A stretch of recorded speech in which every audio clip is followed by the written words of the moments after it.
IAWRT Philippines for this fantastic opening. And I'm also thrilled to see that the number of participants are increasing while we watch and speak. It's a privilege to conduct a seminar with participants and listeners from so many corners of the world. I am Elizabeth from Norway. I'm working at OsloMet, Oslo Metropolitan University, as a part of Journalism and Media International Center.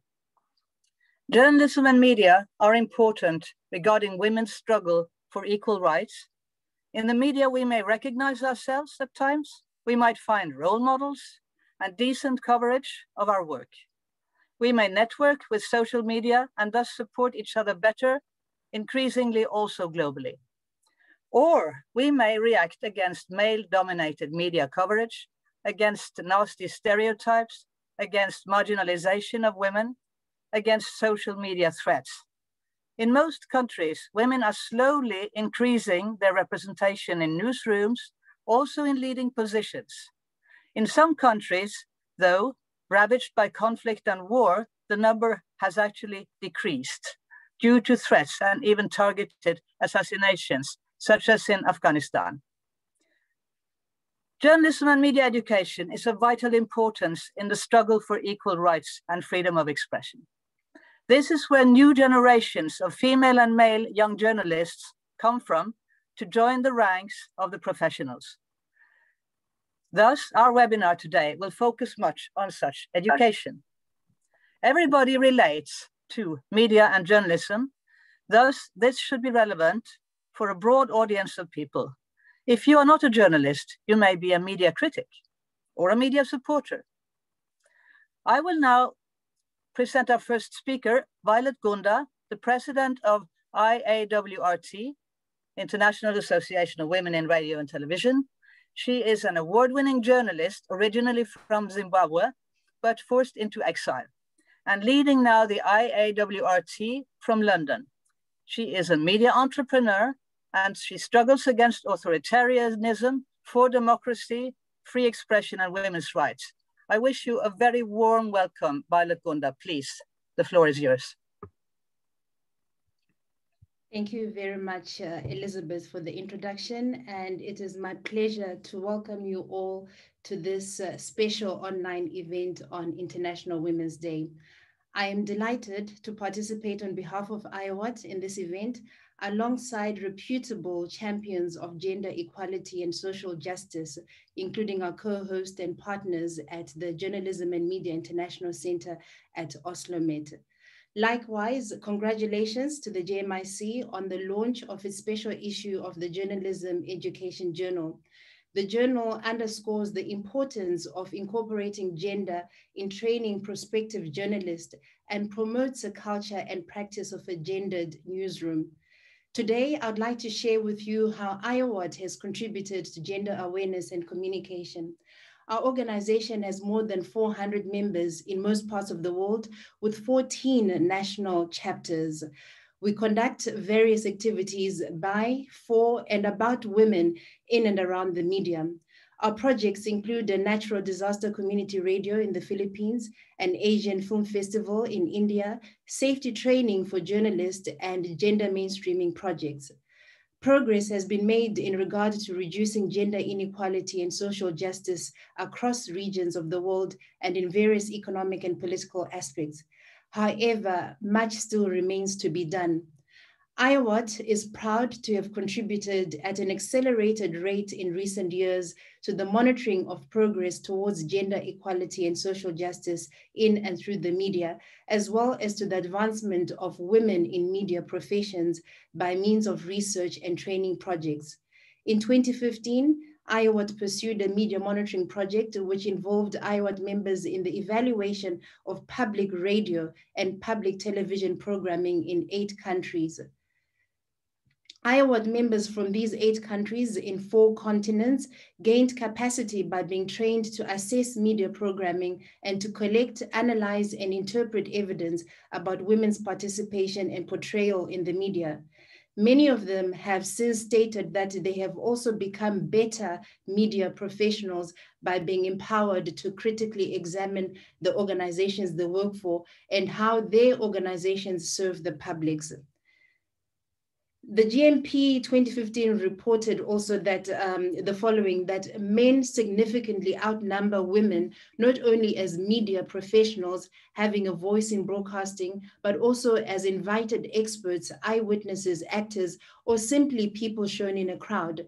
That in no medium, region, or topic does the female-male ratio approach parity, and that the low visibility of women in the media, which persists in spite of ongoing evidence gathering and awareness building, is multiplied by the relative invisibility of other groups, including the young and the elderly, the ethnic minorities, and the LGBTQ community.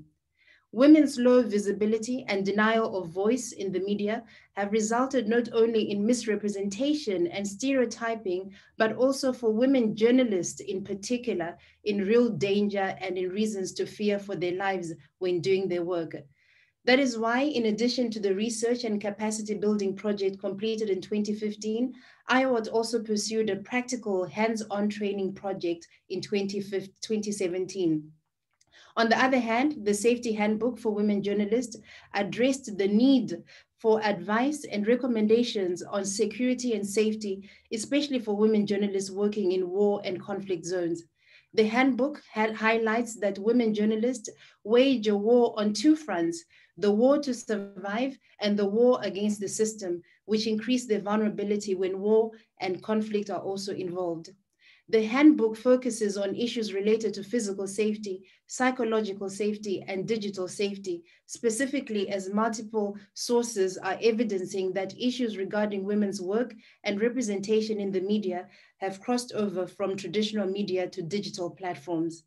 The handbook also provides insights into coping with danger, focusing on critical skills for maintaining safety, including risk assessment, handling gender-based violence and harassment, and safety of travel and equipment, including surviving kidnapping and detention. With projects like the Media Monitoring Project and the Safety Handbook for Women Journalists, IAWRT has positioned itself at the forefront of preparing women for gender-sensitive journalism in a variety of situations. Indeed, these efforts require a strong research foundation and excellent formal and informal education geared towards critically addressing issues of women in media and communication, pushing for more decent and equal media representation. Later, my colleague, IAWRT Vice President Greta Gober, will present the highlights of the handbook on working towards gender equality in the media. But for now, I'd like to say Happy International Women's Day. May we continue to build an inclusive, gender equal world free from gender bias and inequality. I thank you.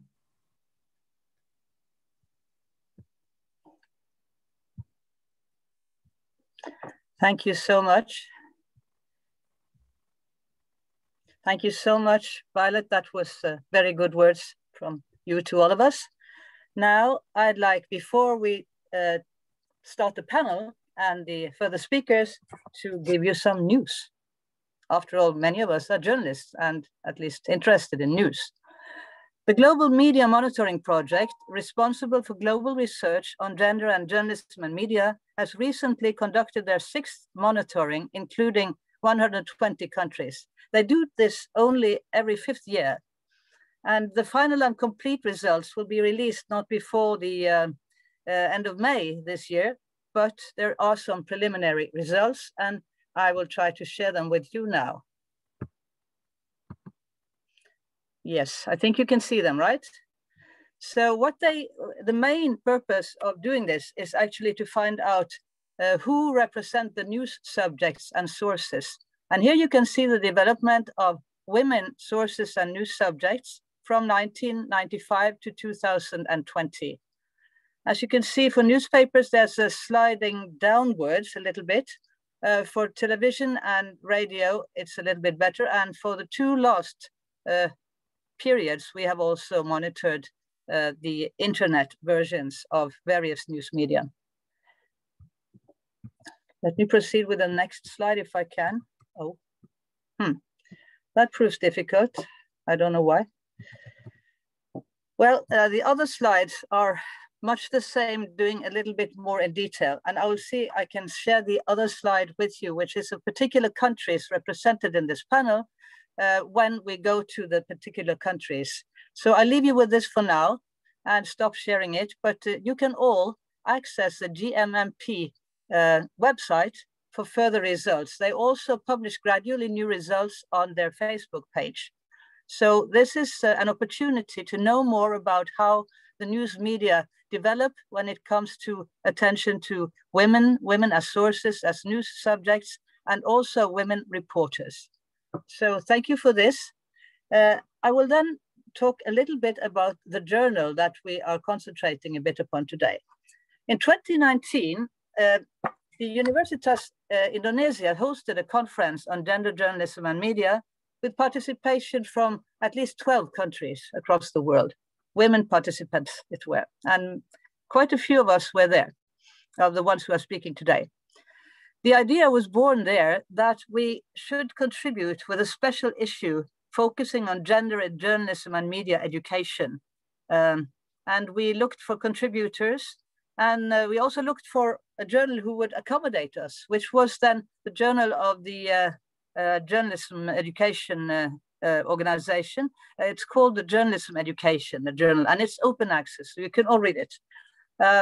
This journal welcomed our initiative, and thus after a process of writing and editing, reviewing and rewriting, which is a very regular feature, the journal was released at the end of 2020.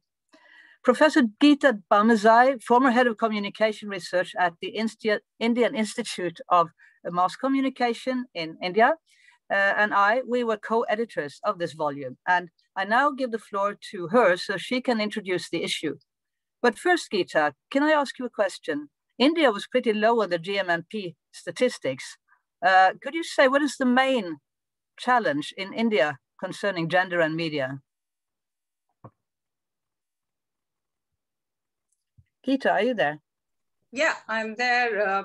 Good day to all. And I join our friends from different parts of the world in different continents to celebrate the Women's International Day. And I'd like to thank IAWRT and Oslo Metropolitan University in arranging for us to meet and launch this special issue of journalism education. And I must say, technology has allowed us to get together to voice our concerns, but more importantly, it is an occasion to find ways to quell the feelings of disquiet and despondency in the post-pandemic regime by examining the progress made and to identify the gaps and how to address them in collaborative ways, both within the media institutions and outside. Well, this year's Women's Day is being celebrated as the Day of Gender Parity, but if we go by indices to measure parity, we have a long way to trudge. For example, if one of the indices being measured is of gender parity in the parliament seats, we will be achieving that parity as late as 2063. Now, coming to Professor Elizabeth Eddy's question, in what ways things have remained the same or changed for women in media in India, it would be interesting to look at the female labor participation rate in this country. Various estimates suggest that female participation is between 20 to 27% for all types of work, which in fact is a matter of deep concern since other countries in our neighborhood. And the world average is in fact double that number. So to a large scale, this is true of women and their work participation in the media as well, who join in good numbers, but fail to stay for reasons embedded within the media institutions and deeply entrenched social norms. In fact, to echo one of the women journalists attending a conclave of Network of Women in Media, she characteristically referred to her career in journalism as becoming a marginalized profession with little support to female journalists in their work, pay, representation, and treatment by colleagues. And I would add to this list by including the social norms which pull out women from the job sector, especially if they tell upon their safety, security, and impinge on their unpaid care work. In fact, the time spent on unpaid work for women in India ranges between 300 to 353 minutes per day, as against 37 minutes for men, as per the OECD report. Well, this is a global pattern too, where there is an inverse relationship between amount of time spent by women in unpaid work and their economic autonomy. So women in leadership positions in India is still a rarity and restricted to elite media. The workspaces are still restricted, and female authority figures are not yet a fact of life in Indian newsrooms. The glass ceiling has been broken to an extent, especially in television than in newspapers, in terms of the very top positions. What is a matter of disquiet is the slide in India's position as per the GMMP report, where we are even many notches behind Bangladesh, Nepal, and Pakistan. So I would say that work-wise, women are still traditionally doing the soft beats such as art, culture, health, as against hard beats like politics, crime by men. So which speaks of the creative patriarchy in existence here, especially in the language press, which is doing exceedingly well in terms of a number of publications as well as in terms of its circulation. But women are almost not there. Even if they join, they leave in between, and it's very difficult for them to get back, and they're more consigned to the desk jobs.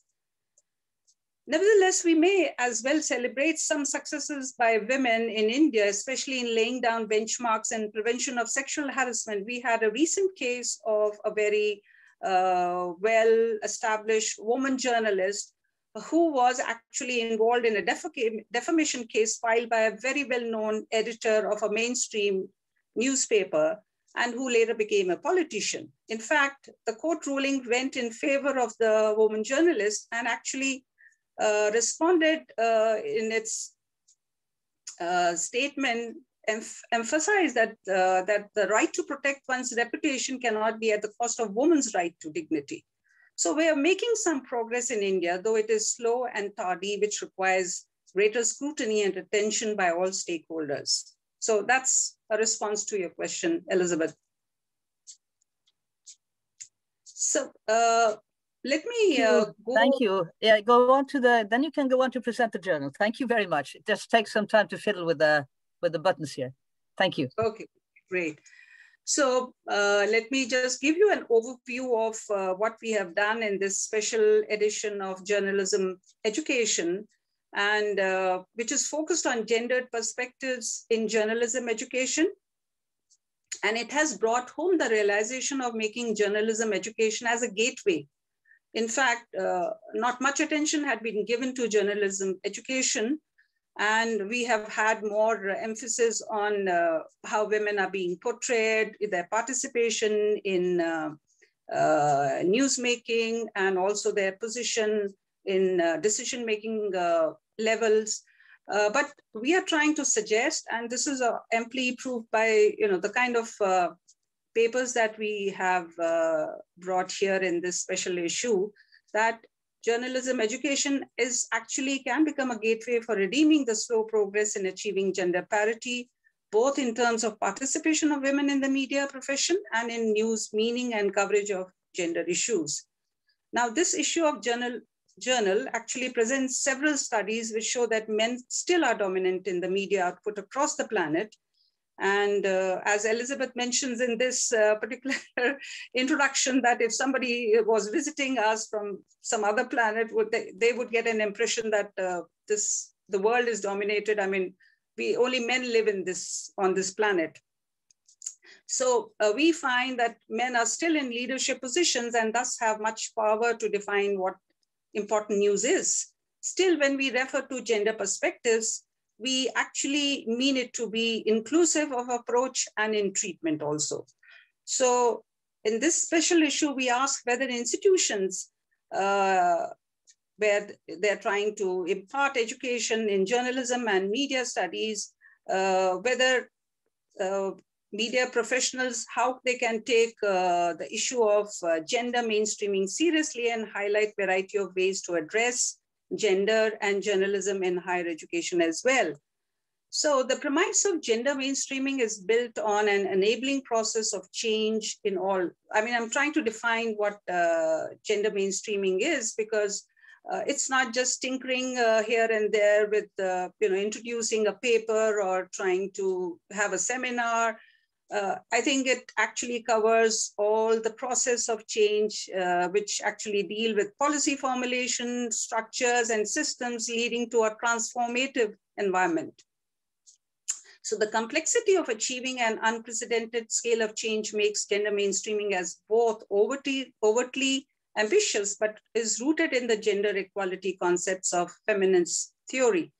But any progress in gender mainstreaming has been only marginal so far. So Elizabeth referred to the Global Monitoring Project report, and then there is an International Federation of Journalists report. And I was part of a SWAN survey, which was undertaken in 9 countries of South Asia, which amply demonstrate that progress has been rather modest, and parity in gender participation in work, in coverage, and in decision-making requires more research, it requires more policy intervention, and it requires change within the media institutions in their practice, and also a social audit of work opportunities for women. So there is a gender gap among those reporting the news. In fact, we find that age bias for TV presenters is there, as well as the role given to men. We have seen in our own research in India that more men, in fact, a majority of men are seen as experts, as spokespersons, and as eyewitnesses. So I would say that the hangover of the old stereotypes from the legacy media has remained intact even in the digital ecosystems. And reasons for fewer women seen as experts in news media actually reflects the existing biases of undermining women's knowledge and engendering, controlling, and authoritative aspects of masculinity. So another area that we explore in this journal is of how work is distributed among editorial staff. Although recruitment to journalism and media education is undergoing a process of feminization, it seems that a lesser proportion of female students actually enter the newsrooms and attain leadership. Even mid-level positions are still very elusive to most of the women. So these male leaders assign the same kind of tasks. Do these male leaders assign the same kind of tasks to female and male reporters? Or does the still existing division of work on the home front follow women into the newsrooms? We also approach the idea of what makes news. Has this been redefined since concentration of male editors have a tendency to dictate what would engage their readers, who may happen most of the time to be more men? So is there a gendered way of deciding what priority news is? Is it self-evident that crime as news has a priority over, for example, education and health, or that sports news still in many news outlets is a dominant field? So we also examine the exponential growth of social media in the last decades. This seemingly democratic access and proliferation of digital platforms are suggestive of tectonic shifts with consequences for the news content and framing of issues as well. While addressing harassment and abuse inside the newsroom, print newsroom may be tough, it is perhaps more challenging and strenuous to address a digital culture of abuse. So we find in digital ecosystem, more of the same is the legacy acquired when new forms of content creation with changes spurred by marketing concerns in driving the sex binary packaging of news and construction of women as readers and reporters interested only in lifestyle infotainment and domestic issues. And another issue of great concern has been the unbridled rise of over-the-top platforms, which have made sexualized content readily available without regulatory mechanisms in place. This has further marginalized how women and their issues are framed, presented, and treated. So fundamentally, nothing much is changing, but acquiring more menacing overtones in which media industry themselves are involved in monetizing every step. So, and gender-based inequality and violence are highly critical concerns which assume significant problems if seen from the prism of class, religion, and race. So we also emphasize the need to develop an intersectionality approach in both journalism practice and education. In our context, it means being aware of the interplay between different aspects of class, ethnicity, race, disability, religiosity, and sexuality. And I like to put here before you that what media and journalism education institutions need to be aware and should actually cultivate the ability to negotiate mainstream gender as a mean to establish new ways of thinking and doing journalism. And just a little bit of that, herein we are actually presenting 4 contributions from authors originating from 3 different continents, which in different ways underpin the importance of linking journalism education and professional practice. It includes also advices on how to face challenges of gender mainstreaming as a transformative process in education and practice of journalism. Thank you so much, Gita. That was splendid, and a good introduction to the specifics also that we're going to deal with later in the program. I would like to share another slide with you now. It has turned out to me many times that you cannot move the slides when there are very many participants in a seminar. But now I've moved to another slide which will show the results for particular countries that we are involved in. Yeah, it's supposed to be here. Oh, yeah, let me see.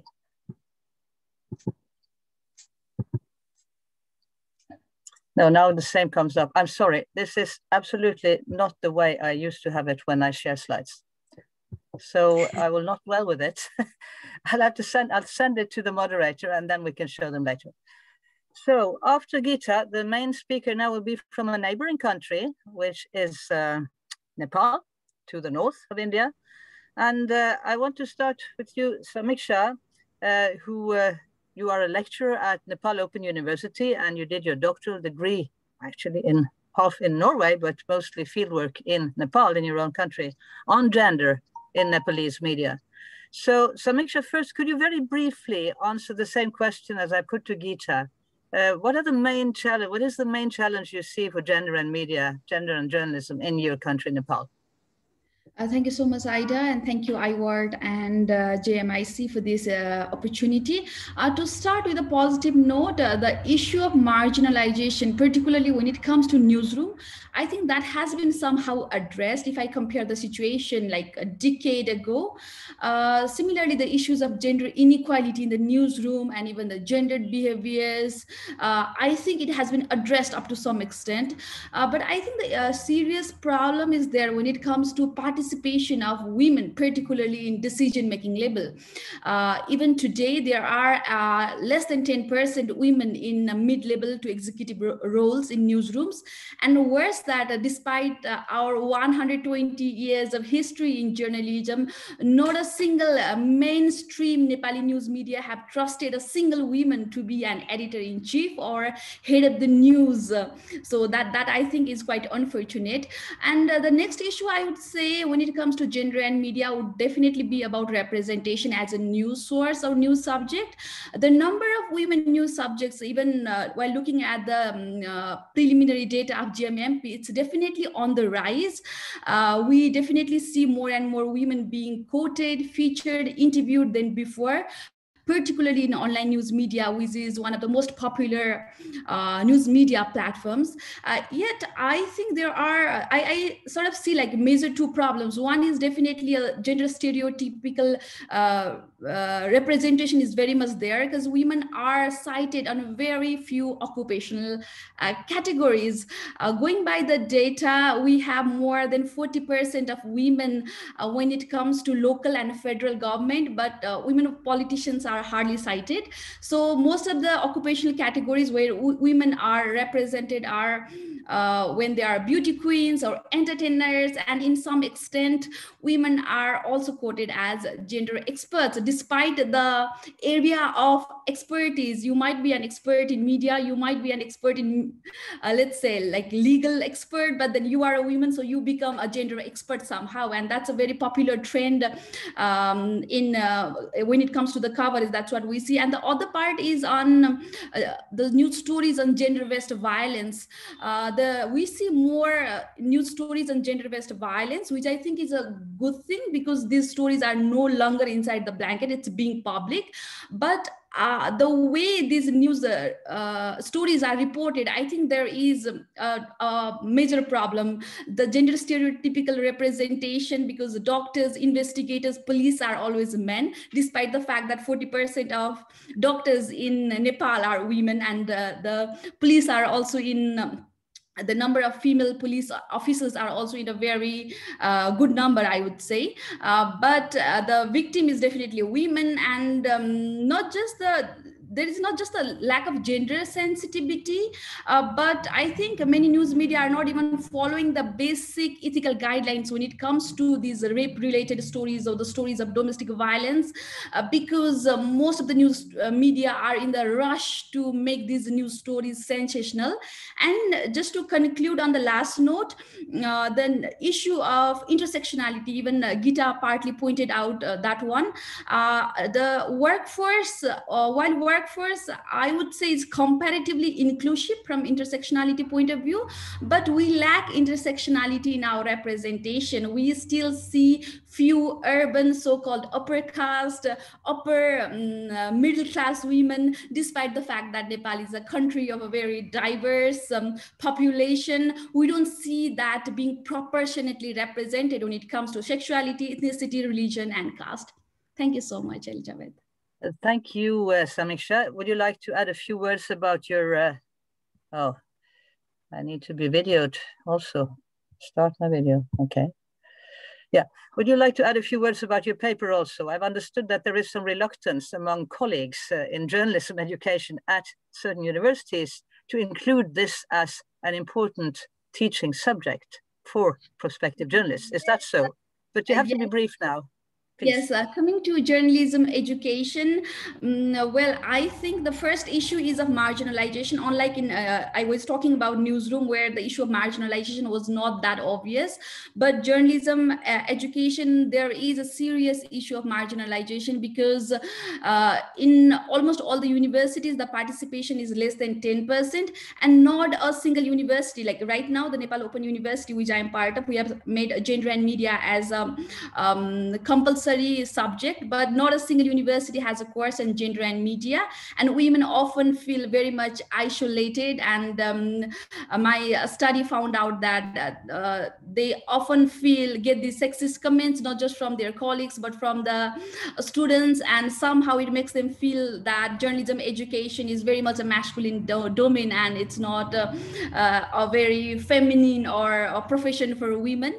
And besides that, even other courses, although there were a lot of courses on news reporting, so hardly any news, hardly any courses focused on the issue of gender or the issue of feminism, gender equality as such. But despite the fact that although the number of women is less, and also they are struggling, but the silver lining of my study was that they are did their best to combat these stereotypes, because the participants who were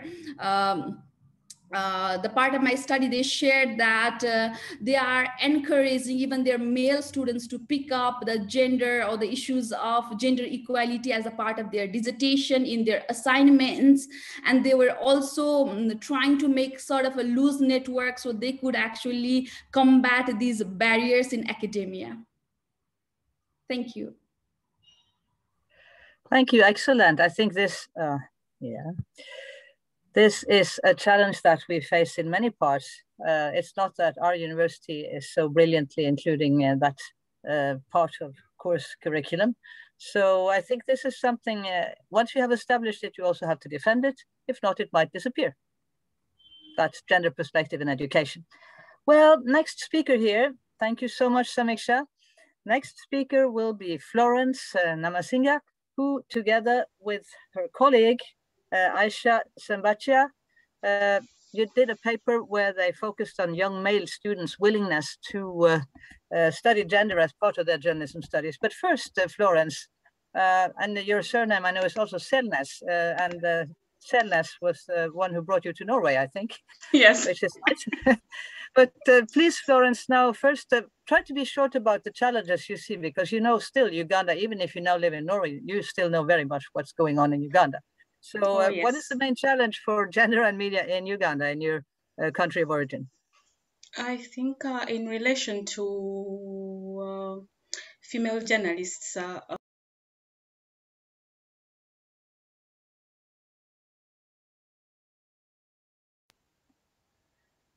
oh, I'm sorry. Can you hear me now? I forgot about the mute button. One of the challenges. We can hear you, yes. Yes, one of the challenges is that there is this whole belief that, especially in the newsrooms, I'll speak briefly about newsrooms, the belief that female journalists should cover particular bits, news bits, and not the other. So you find that most of the soft bits like health, entertainment, they are usually assigned to female journalists. When it comes to the serious bits, the politics, parliament, usually those ones are assigned to male journalists, and that is a stereotype. The thinking that female journalists cannot. I don't know whether it has even to do with cannot, but the thinking that female journalists that women are weak and therefore should be protected in the newsrooms, and therefore they should be assigned to sort of safe news beats. That is still a serious issue in our newsrooms in Uganda. The other issue, which is cross-cutting for all women, is the representation of women in the media. Especially, we have a very high number of upcoming tabloids in Uganda.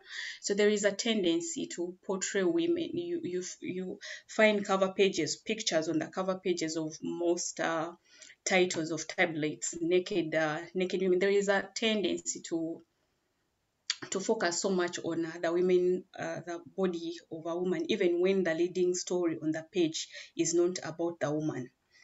So that is a big deal. I think as opposed to what is happening in Nepal, in Uganda, at least in the leading media houses, we see that women are on the top. They are at the top. The chief editor, for example, right now the head of the newsroom, the main newsroom in Uganda, New Vision, is a woman, Barbara Kaija. So the question then, one wonders why, despite the increase in the number of women in decision-making positions, why the coverage of women is not reflected in the media itself.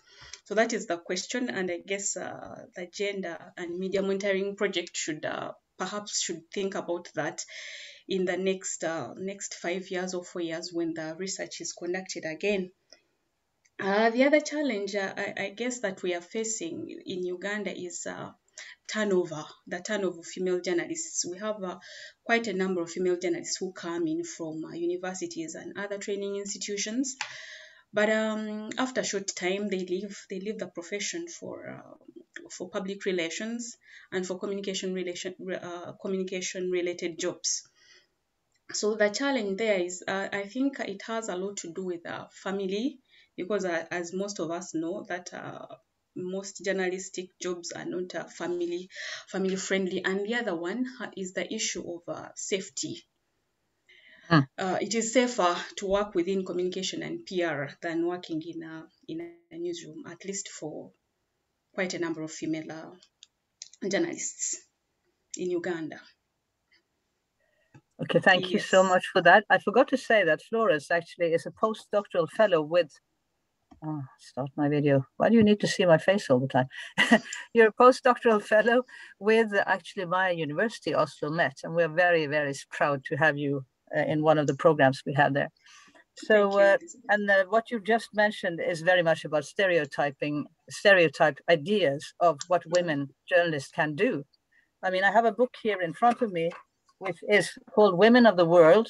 I should show it, yeah, here, which is about female war correspondents. This is the right way, right? And I mean, and this is from older times. This is not from yesterday. So what women can do is very clear.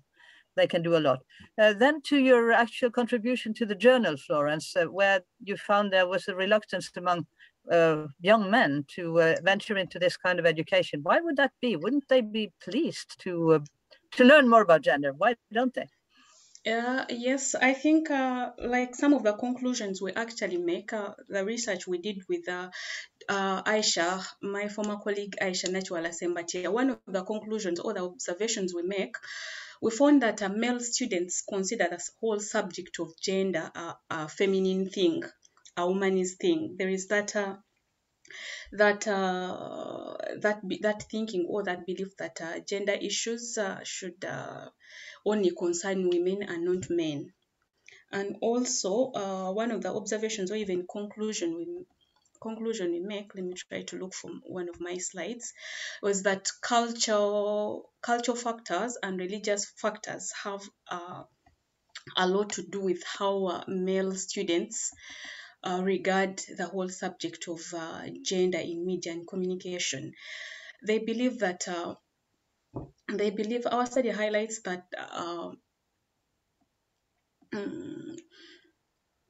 gender generally is a woman's issue. For example, one of the respondents said in Uganda, whenever you mention the word gender, people get the impression that you are talking about women without necessarily appreciating the broader meaning of the term. So there is that whole misconception of the meaning of the word gender. So for many students, and I want to think that perhaps it is sort of a representation of what quite a number of other of men think about gender, that it is a woman's issue and therefore they should not concern themselves at all with it because it only concerns women. Yet as we conclude or observe, we believe that for gender issues to actually be appreciated and for us to fight against gender stereotypes and even gender discrimination itself, we need to bring both men and women on board in any effort to achieve or to realize gender parity in any context. So we note that religion and culture shapes male students' perceptions and attitudes towards the subject of gender, and therefore we concluded that there is a need to consider these factors while designing any courses, any gender-related courses. We note that dislodging religious and cultural bottlenecks require sustained change efforts. There is no one size fits all. Every country or even every institution needs to find specific solutions and strategies in order to deal with these cultural and religious issues. For example, one male student said that in my religion, some of religions that really praise or glorify men over women.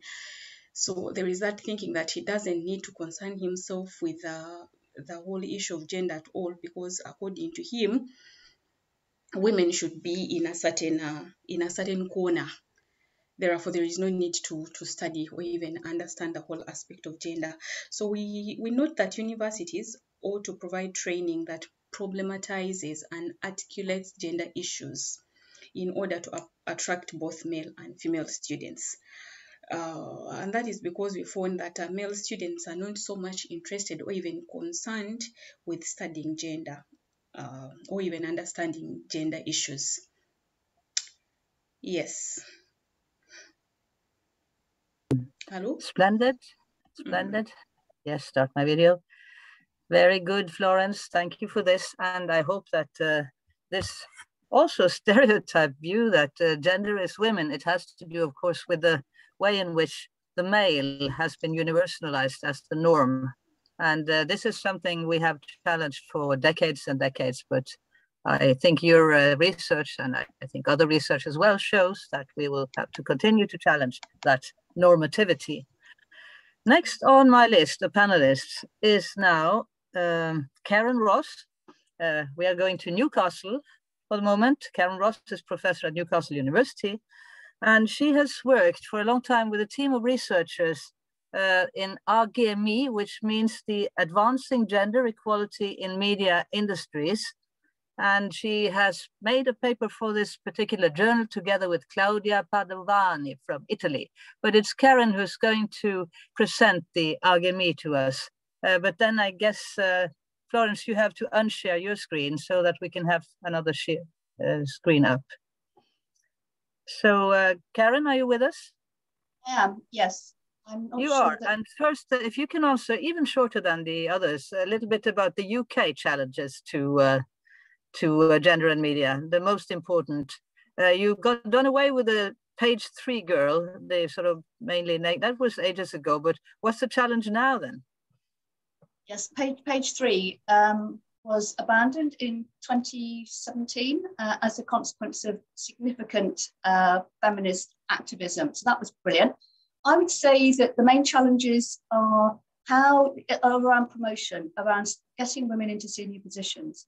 Because certainly in the UK and in many other countries, we have more women graduating from journalism and media programs. I mean, significantly more.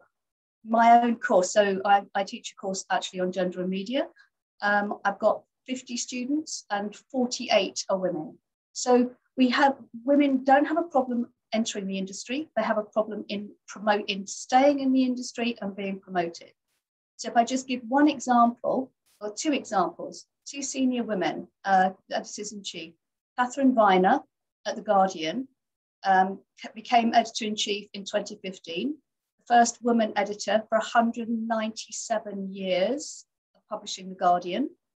Raluf Khalaf became editor-in-chief at the Financial Times last year, breaking 131 years of male editing. That to me is a really serious problem. However, I suppose that one of the issues for me is, yes, we need to have more women in senior positions, but we need to have more women in senior positions bringing other women up. Our sex, our gender is not sufficient in order to change the culture, to change the picture. We actually have to have more women who actually believe in equality, who believe that that is a major goal. So I'm going to stop there. I'm going to share my screen just to talk very briefly about the contribution that myself and Claudia made to these special issues. So I'm just going to stop my... Thank you, Karen. Thank you, Karen. While you do that, I would like to compliment you on the journalism journalism education. We have the same in Norway. There's a majority of women journalists attending journalism schools, for sure. But as you say, it has to do with attitude also. It's not only about gender. Thank you. Thanks, Elizabeth. So my contribution, myself and Claudia, we talked about a project that we have been involved with. It's a funded project, as you can see here, funded by the European Union, called Advancing Gender Equality in Media Industries. We have 3 universities involved, my own, Newcastle, Claudia's, University of Padova, and University of Gothenburg, Maria Edström, who also I notice is on this call. So the 3 of us within the academic institutions, plus 2 media unions, the EFJ and COPEUM. Because what we realized very early on is that it's fine for us as educators to talk about journalism education, but actually anything that we do, it has to have an impact. It has to have a resonance with the industry. So we recognized very early on that if we were actually partnering with, particularly with media unions, we might have more success in actually getting the work that we wanted to do out there in the industry. Because what many of us on this call will probably realize is that we can do work in the academy, we can publish papers, absolutely fine. But unless our findings actually land with the people who are actually going to use those findings, that is journalists and journalist educators, nothing will change. So we were very keen that our consortium was a consortium, as I said, of media professionals as well as media educators. So what is AGEMI?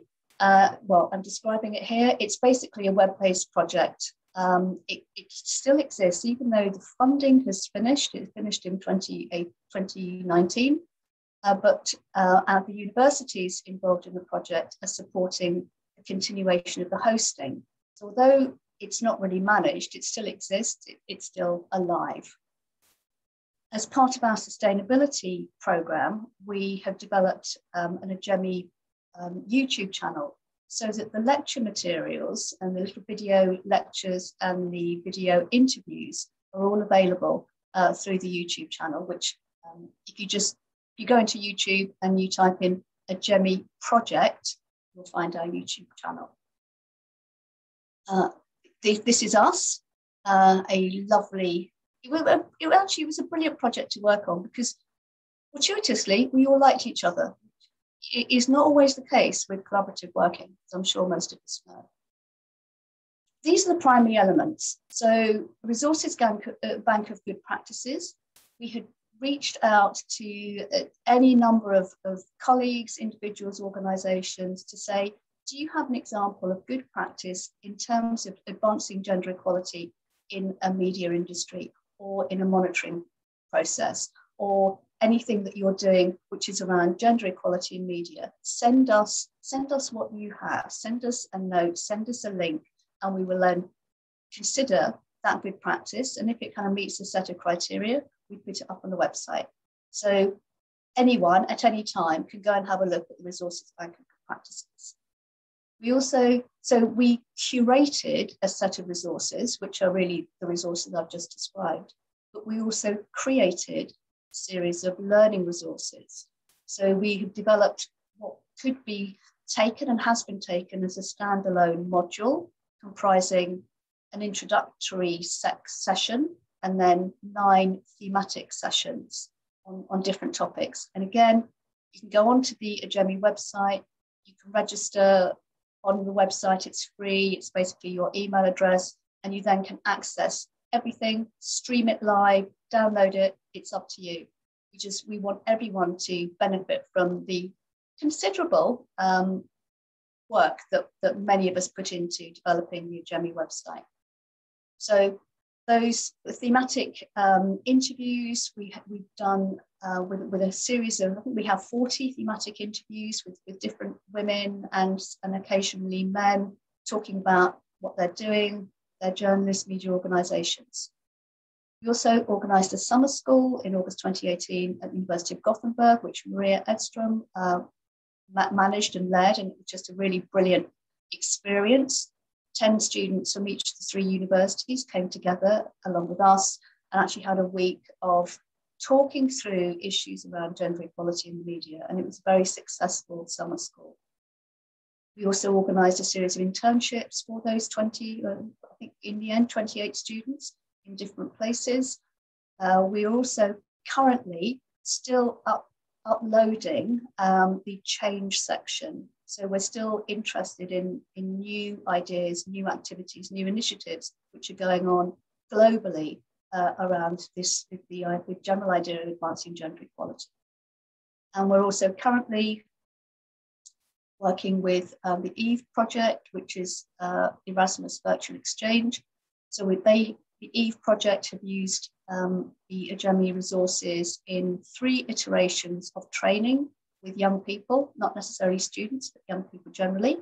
We've probably gone through, I think we've had 600 and something students go through those 3 projects. Also working with UNESCO's UniTwin network on gender and media, and Claudia Padovani has been spearheading that part of the work. I'm also currently working with COPAEM on a 5-week course, mostly with journalists, again, using the AGEMI resources and other resources around gender equality. Plans for the future, doing another iteration of EVE, further promotion and dissemination of AGEMI through things like today's seminar, populating the change section, as I said, with anyone who's got new ideas or initiatives we can upload, developing a European network of universities.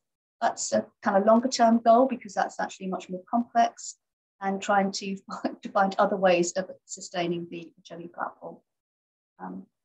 Just check out our website. As I said, we've got a YouTube channel, we have a Twitter handle and a Facebook page. And that's it. Thank you for your attention. Thank you so much, Karen. Thank you for this. I would like to try again now to show my slides at the screen. I think I have a better solution now. Let me see. Yeah, I have. So can you now see, I've picked out some countries, and not by random, but I picked them out by a way of thinking of which countries participate particularly as speakers in this conference. And as you can see here, India, Nepal, Norway, Pakistan, Poland, which is Greta's country of origin, UK and Uganda are on that list. And you see that India is not doing very well, Pakistan neither. And these countries, I think, are often at loggerheads, so they will be excited about it, I guess. And then you see the other countries, and you see there's also a variety between the different media. This was just what I wanted to show you before we go proceed to the next speaker. So I can unshare, but now I can send the slides to people afterwards if they want it. But now I would like to, and I would love to introduce Hani Yusuf, who is a traveler, I would say a globetrotter, and a journalist at that. And she's currently based in the Maldives, but her country of origin is Pakistan. So before we proceed to your contribution to the journal, which we know is much about intersectionality between people of gender and color, or women of color and women who sort of used to be the norm, at least, could you say a few words, and perhaps not about Maldives, since you haven't been there so long, but about the main challenge for media journalism and gender in Pakistan, since you know that country rather well? So thank you for that, Elizabeth. I think interestingly, sort of the numbers are really close to the numbers in India, and I resonated quite a bit with what Geeta said. So, you do have women represented rather well in the elite media and the sort of, and they're usually upper class women. Excuse me for interrupting. Is it only me who are hearing you badly? If it's only me, then it could be something with my connection. But if it's others, would you try with a headphone and microphone? Do you have that? I don't actually. It seemed to be working fine earlier. Perhaps there's a lag in my internet. That's a possibility. Yeah. Well, you just go on and let's see if it improves. Okay, let's try that. Let's try again. So I feel like I resonated quite a bit with what Geeta said. There's a sort of enough representation of women in. Oh, it's not working at all. Wow, this is crazy.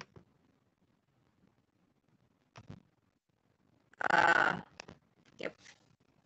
What we could try is to, if you could find a small headset and try to use that, and we can bring on Greta before you, and then you try in the meantime.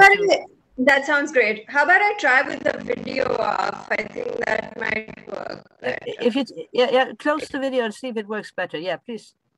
Try again now, please.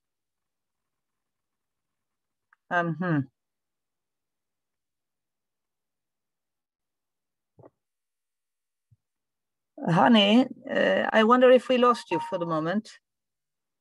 I'll ask the technical boss here to try to get back to Hani. And in the meantime, we have one more speaker, which I'd like to introduce. And this is Greta Gruber, who is a postdoctoral fellow and also an IAWRT vice president. And she's been very much involved in the IAWRT gender mainstreaming project, which also resulted in a book some years back. Greta, are you there? Can you bring? Yes, I'm here. Hi, can you hear me? If you want, I know your country of origin is not Sweden, where you are now, but it's Poland. I don't know, and for the GMMP results, we don't even have Swedish numbers, but you saw briefly the Polish ones. And I don't know if they speak to the challenge, or if you think there are other challenges when it comes to journalism and media and gender in Poland. Yeah, well, I think they speak to the challenge for sure, and it's part of the problem, the low representation of women. But the bigger problem today, I think, is the backlash against gender as a concept. Gender is being challenged, gender equality is being challenged, is being referred to as gender ideology. We have quite a strong lobby against women's rights, as you probably heard about the reproduction rights that are being taken away from women. So it's a big step backward. And I mean, women are fighting and they're in the streets. I'm sure you have seen that also. So we'll see what the outcome will be. But I think that's one of the bigger challenges right now, this sort of attack on gender as a concept, and also LGBT community is being sort of singled out by the government and the media that are captured by the government right now. That's my answer. Should I go on to my presentation? Yes, please, Greta, you should. And yes, at least in Europe, we are quite aware of the thing that's going on in Poland now, which is quite threatening, actually. But yes, now you go on to the perhaps more, what should we say, optimistic thing, which is the gender mainstreaming project in the IAWRT. I will also share slides, but if they don't work well, please tell me so that I will just switch them. Oh, now I cannot even share them. That's it. Can you see that? Yes. Yeah, okay, perfect. Okay, so let me just push this button here. Okay, this is a presentation that I'm not going to show you. I'm just going to leave it here, and I'm going to give you a link to it because it's online, so you can use it if you get interested and you want to scroll around and look at there are different videos hidden in these little circles. But as you, Elizabeth and Violet before mentioned, my role today here is just to talk to you about a handbook that we have published in 2019, so not that long ago. And this is a handbook that shows examples of concrete actions and activities that our chapters and members have undertaken on the ground, working towards the objective of gender equality in the media. And the way this book is structured is we actually followed a recommendation of the UNESCO book that was published in 2012, the one called Gender Sensitive Indicators for the Media. And there was a suggestion to sort of structure your actions around two areas. One is the area that looks at the media organization, so the way we work and the environment and the structures that enable or disable our work. And the second area of activities is the content that we produce. So very much in line of what you were saying here and the speakers before me. But this is what we have also done. So the handbook has been, the foundations for the handbook come from research. One was done in 2014, and that was called a survey that looked at the way that public organizations are working in some of the countries that we have chapters there. And the second, the research looked at the media content, which Violet was talking about before me. And just to add here one important information, this content we looked at was non-news, educational, and entertainment programming. So it was sort of adding to the global media monitoring project, which looks at the news media as we know. So this monitoring was looking at non-news media, which also is a bit depressing if you think that more women work in these genres, and the outcomes and the results were not much better at all.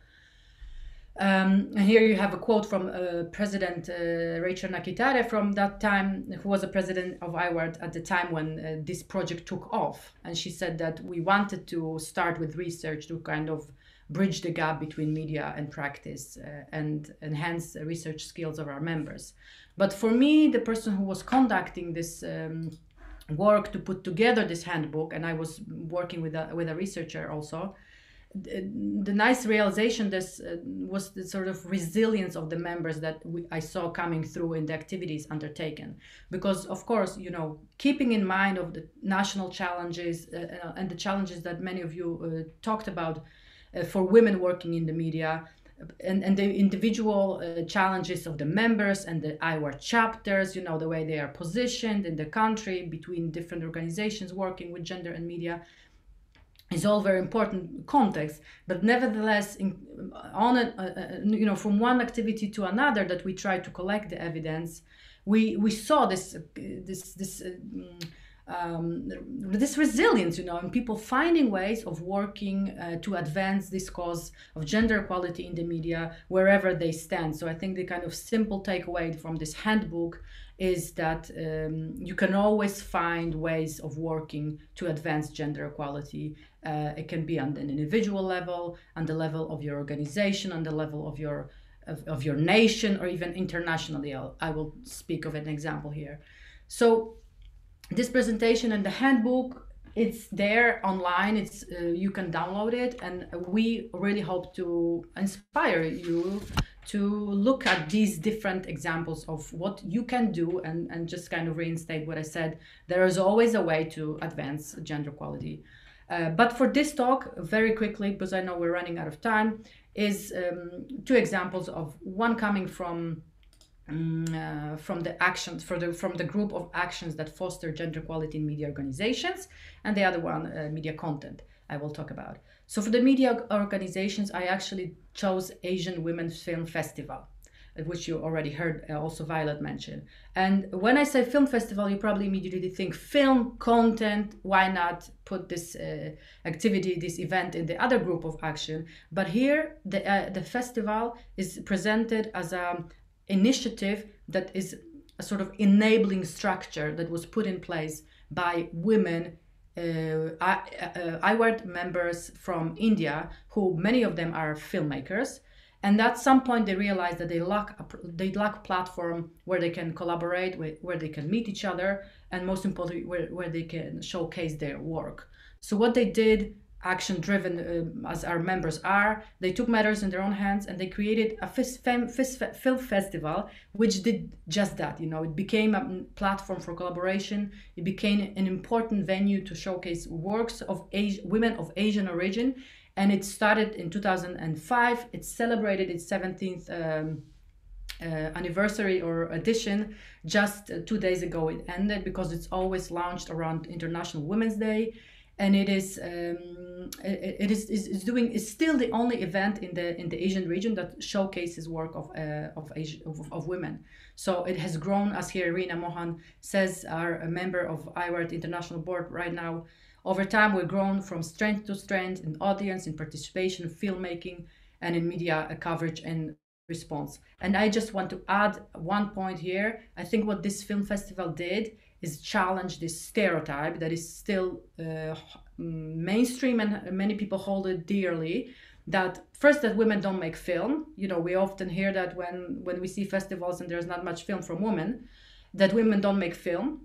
Second is the stereotype that women don't know how to work together, they're not good in promoting each other's work, and they don't know how to network. I think this beautiful film festival just crashes all these stereotypes and shows us, no, this is not true. Women are very good at working together. Just watch. And the second action, the second example is an example of actions to foster gender for a fair portrayal in media content. And here I chose a script writing workshop for gender equality, for gender fair portray. That comes from South Africa. There, at some point, members of the chapter were sort of fed up with the flat and one-sided representation of women in film and television. And they launched this script writing workshop.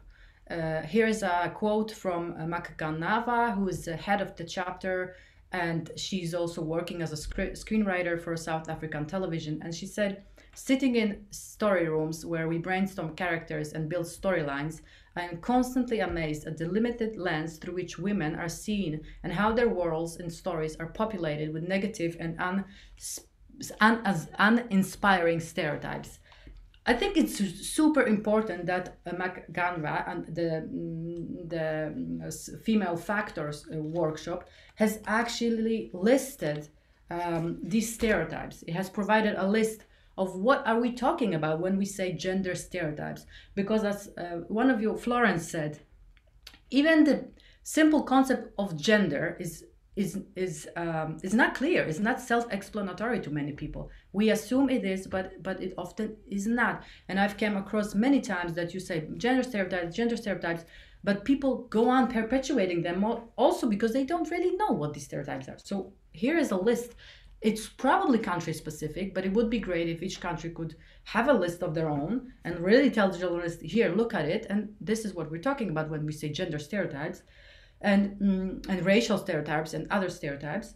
But also one last sentence is that what was great about this workshop, that they took it also to a community of underprivileged young women to empower them, to teach them about stereotypes, not to sort of fall for them, and to understand that someone is writing these scripts, you know, and these are only scripts and not the real life. And so everything is possible. We just have to keep telling ourselves that change is happening, and sometimes backlash also, as we are seeing in Poland, for example. But that's the cycle of life. So to end, this is the presentation that is going to be shared with you through a link. And if you are interested and you are really looking for examples of how to do gender equality, please go online, www.IAWRT.org, and you can find this handbook and other handbooks that we have published. Thank you. Thank you so much, Greta. That was great. And I want to emphasize one thing now. Actually, we have, during just 1 hour, we have presented 3 different sources of resources, actually. One is the AGEMI presented by Karen Ross. Another one is the one you just presented. And a third one is the journal that we've been talking about. So there are, for all of you who want to make a difference, whether you're public, or whether you're a journalist, or whether you're a critic, or whatever you are, you can use these resources for such emphasis. I think also, Greta, I would like to be your student when it comes to PowerPoint presentation. I think some of the others also admire your very good presentation there. Hani Yusuf, may I call upon you again and see if it can work now from the Maldives? I realize you're out at sea, somewhere around the equator, but it should be possible if you now take away the video, or if you have managed to shift location so that the sound is better. Let's try. Can we hear you now? Hi, do you hear me? Very clearly, yes. Perfect. So I guess it's just better without the video. Not so clearly. Your earlier question. Sorry? Try. Hello? Can you hear me? Okay. Hi. Is that better? I think you need to take away the video as you Let's try it without video. Should we try it without video? Yes. Yes, please. Okay, perfect. Okay, I just stopped the video. Do you hear me better? Slightly. Try at least to say a few more sentences and then I can decide. Going back to your first question about sort of our numbers being very similar to India, Pakistan is actually in a very similar space where the elite media, the English-speaking media, seems to have a lot of representation of women, and that's been the case for a few decades now. However, in other in Urdu-speaking media, or even in like sort of digital, sort of like modern kind of broadcast and digital media, there isn't that kind of representation that there was or is in traditional print media. No, not having. Oh, shoot. Let me try my phone. Yeah, I think it's something with your microphone. So if it works better on your... I tried the phone. Yeah, let me try the phone. Sounds better. Okay, perfect. Just 1 second.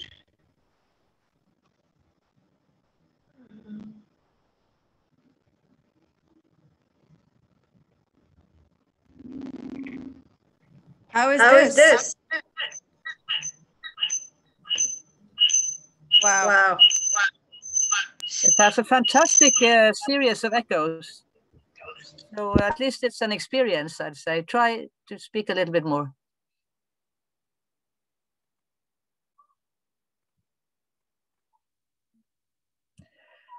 Honey, try to speak a little bit more through your phone, but if all the echoes continue, I'm afraid that you'll have to just write something on the chat instead of the presentation, because if we can't hear you, then it's too bad. But try, how is it now? Again. Hi, Elizabeth. How is it? How does it sound okay? Better. Perfect. So, so getting back to the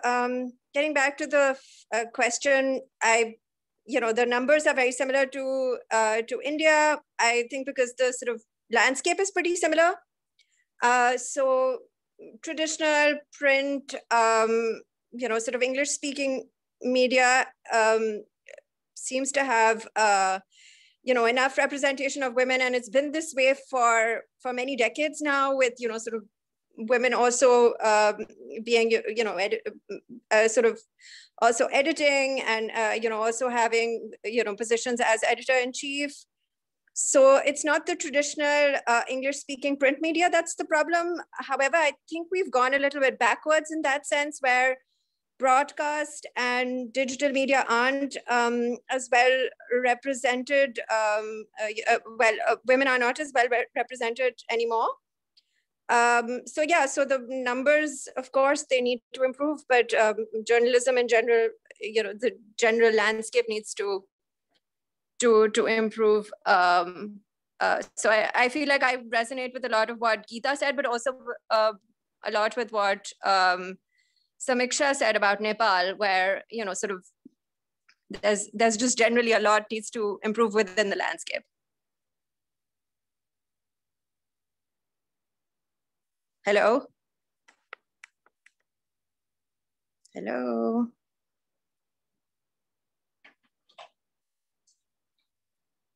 Thank you. So then you want to say something about your contribution to the journal, because your journal, you touch upon a very important aspect, which has been briefly commented by the other panelists here, namely the question of intersectionality. But you've been focusing particularly both about the marginalization in media of women of color, and also then the unwillingness, at least in some parts of the media, to realize that one needs to take into account both gender and ethnicity, race, as it were. Could you say a few words about that, please? Yes, thank you, Elizabeth. Most of my work has been, as in the last few years, has been about raising awareness and lobbying, as it were, or advocating for more women of color in white Western newsrooms. So for me, yes, it's extremely essential for sort of recruitment to focus on recruiting more women of color. I feel like that's an essential in the conversation about newsroom diversity, and diverse newsrooms are essential. The more diverse a newsroom, the greater the chances that the news will be reported with more accuracy, more precision, more complexity, and that's what we need. So my work generally does is sort of in that direction, and the paper that I contributed to the journal was about increasing awareness about awareness of how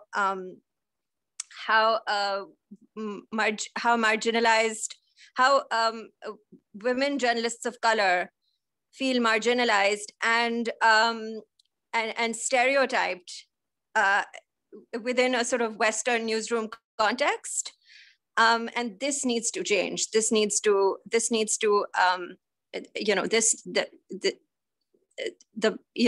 to change at a sort of much more grassroots level. This needs to change at the level of journalism schools. This needs to change in a way that it's culturally sort of in a sense of like cultural transformation, where young journalists that are graduating from journalism school should come kind of inbuilt with that kind of sensitization, with that kind of awareness of how to treat their colleagues of color, and also how to treat their colleagues who are women of color, who identify as women of color, but also to actively recruit those women, to actively, sort of commission, sort of women of color with important pieces of reportage. So that's essentially what my contribution to the journal is, and which I feel is an important and very, very often neglected aspect of journalism education, and also of gender sensitization within newsrooms. Thank you very much. Thank you so much, Annie. We now proceed to the discussion, and I've seen some questions on the screen here. Some have just asked us kindly to publish a document supplying the names and web addresses for the projects and panelists I mentioned. I think that will be done on the IAWRT website as well as on the JMIC website. And some have posted reports, but there were some questions earlier on that have been answered in writing. But here is the first one we received, which says that women are underrepresented as mentioned in the introduction. How should we face, or what is the solution to the challenges that women face these days, particularly in gendered media? And Samiksha is trying to provide an answer. Another one had to do with COVID, and I can say something about that because in the preliminary GMMP results, they find that among the people who speak as experts on COVID, just 1/3 are women. And as we know, the ones who actually nurse the COVID patients and the ones who put the vaccines in their arms for those who are lucky enough to receive vaccines at this stage, they are mainly women. So it depends, I guess, also on how you look at expertise. This is, as far as I know, results of COVID from the GMMP, but other panelists might have something to say about gendered coverage of the COVID-19. So if anybody wants to say something about that, please raise your hand. And you know how you can raise your hand on this platform, right? Who would like to speak about that? Samiksha? Yes, I would like to briefly add something because I was also a part of this media monitoring during COVID, especially we looked at how women are represented. And well, when you count the numbers, of course, the representation in Nepali context, we looked at the online news stories because they were the one who were public focusing more up-to-date information. The number was less, of course, if you go by the occupational category, like something I was mentioning, the female doctors are 40%, but they are not cited as like, let's say, not even as like virologist or public health expert. But the unique thing, or like something positive that I saw during COVID in coverage of these news stories was that I think this was for the very first time because they were presenting women as like a good manager, a proper person, because there were a number of news stories focusing on female doctors who were in charge and who were doing incredible. So I think it kind of had to challenge these gender stereotypes, as there were a lot of positive stories challenging gender stereotypes during COVID, and that I thought was incredible, or like COVID sort of provided this kind of opportunity. And maybe because there were many female journalists and they were assigned health bits, as it was not like a mainstream or like a proper, you know, like a nothing like a political news reporting, but maybe because of that we got to hear many feminist perspectives, and I found it quite interesting. That's all. Is that how stereotypes could work in a positive way in a subfield of journalism, so to say? Maybe. Well, like a situation like, let's say, even conflict or you know, the public health emergencies, they definitely provide opportunity. But like many studies, and even the one I did during my PhD dissertation, so suppose that what happens when these, like, you know, short-term things are over, then again people go back to how things were in like gender roles. So again, that is also an important area to focus on. I heard that somebody named Sylvie has raised her hand to ask a question, and after that we'll hear Karen. Sylvie, are you with us? I cannot see you on my screen, but maybe the technician can. No. Then Karen, you go first, and then we continue looking for Sylvie. Karen, please. Okay, thanks, Elizabeth. Just kind of following on from actually, I had started my video. Just following on from Samisha, one of the things that I noticed and I've kind of just written a little bit about was how certain women leaders, just thinking of Jacinda Ardern particularly, how she was, there was a flurry of news reports about how well she was handling the pandemic. And that was brilliant. And it's, you know, it felt to me, as someone who's done a lot of work around representation of women politicians and the representation of women political leaders, how suddenly she, as a woman leader, was seen as empathic, in touch with her community, a good leader, managing the pandemic with humanity and humility.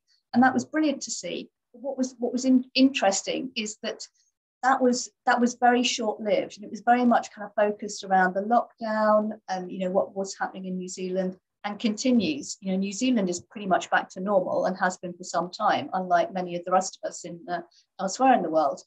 But I suppose that the point that I'm making is that at that point, I mean, just picking up on your point, Elizabeth, about gender stereotypes, and are there positive stereotypes around women? Arguably, that was actually a really great representation, but she was juxtaposed with, you know, the hard men of politics, you know, with Bolsonaro, with Johnson, with Trump. So necessarily, she comes out looking amazing and fantastic because she actually had the backing of her community, of her country. But she only became visible in relation to the hard men. And not to say that she's never seen as a hard woman, but that was just, it was momentary. There were like 4 or 5 really great reports about how well she was doing, and then piggybacking on how well Angela Merkel was doing, and maybe a couple of other kind of women leaders. And then it all fizzled out. It lasted for a few weeks. And then from that point, certainly in the UK, from April onwards, like nothing. Occasionally you might she pops up because, you know, something else in the, you know, some Wellington has suddenly had an unexpected lockdown or something. But so that there were these moments of hope that actually we might see something more positive, but they just fizzled out very quickly into business as usual and politics as usual. And that was just rather disappointing. That is part of the answer to the more general question too, that if we don't keep our alertness up on this issue, then it peters out, as you say, and there's a small or a large backlash. I think Sylvie's question was about the COVID, which we have now answered. So that's why she hasn't insisted, I guess. But Greta, you raised your hand. You still raised it, you lowered it again, but do you want to comment? I can comment on the way I've seen COVID covered from the perspective of living in Sweden, where there was a sort of an uproar at the beginning that the COVID has affected the minorities more strongly. And I was just quite disappointed or taken aback with how quickly the media and just quoting some people with power in power positions went on to sort of find guilt and the difference within those communities, and how of course there is something with the language, of course there's maybe they don't understand, and of course they are this and that, and that's why. But at the same time, you know, you had the reports of journalists going to Osterman's story, which is a very middle class background in Sweden, in Stockholm, a very middle class community, and going to the park and asking people how they felt about the strategy that Sweden has undertaken, which, you know, is quite different to what other countries were doing, and sort of reinstating this idea that it's people felt very, very safe. And I was just watching this and thinking, why don't you go to the grocery store and ask people who are working on the cashier and are there without masks, because masks were not recommended, they are still not recommended in Sweden, and are not protected in any way, and ask them, you know, how they feel, how safe they'll feel, instead of going to the park and asking someone who's off work and working online, and yeah, very safe. So still a lot of cliches in how media report on stuff that concerns everybody, not just middle class people, privileged, and people who have easy access to power.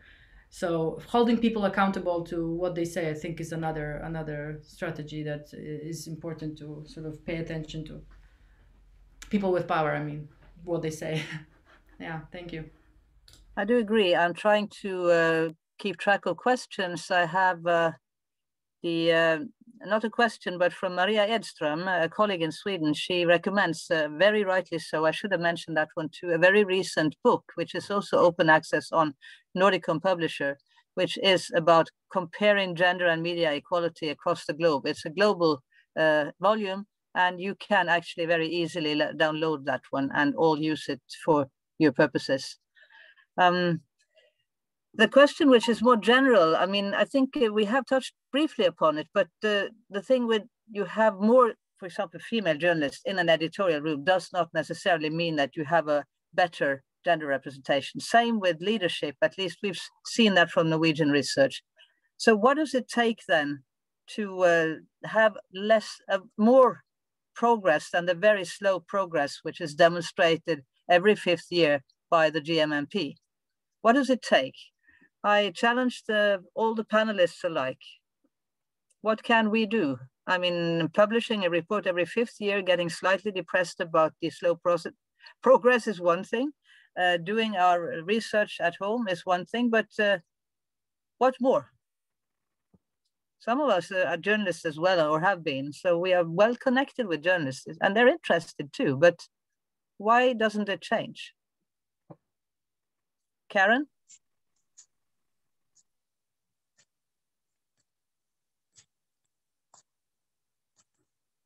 Oh, Elizabeth, you're muted. Did I say all this being muted? Yes. Sorry, I'm multitasking here, answering every kind of question from everywhere. But yes, no, I said, if I can raise the question of how can we deal with this? We know it's not enough to have more women journalists in the room. It's not enough to have more women leaders. Some of them turn out to be, as we used to say, men in skirts. And then again, there's a culture, and they are caught by the culture. So what can we do to not sit in 5 years, in 2025, and still again conclude slow progress, still stereotypes, still hatred in social media, which are 3 of the main challenges the way I see it. Please, Hani, you raised your hand. Please speak. Shall I speak? I think my camera has now been. She's speaking again. She's right. You've muted yourself. Let me say something.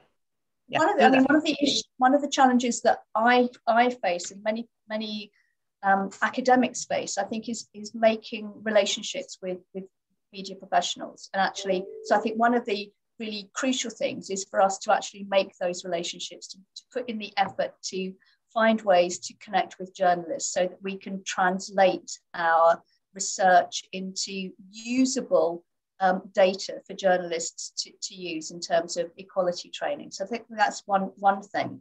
And I do think that the role of journalism education, the role of journalism educators, many of us on this call, our role is really crucial. How we actually engage our women and men students to take gender equality seriously, to actually understand how journalism is improved by actually having a range of diverse voices. So it just seems to me that part of the problem historically has been using the moral argument or the ethical argument. We know that neither of those things work. However, if we try and use bottom line arguments or actually better journalism arguments, I think that we might try and move forward rather than beating people over the head with their sexism, their racism, and their homophobia. We know that just doesn't work. So finding ways to bring people on board, both our students and also our colleagues in the media profession, that's key. I don't have the answer to that, but we're all working towards that goal.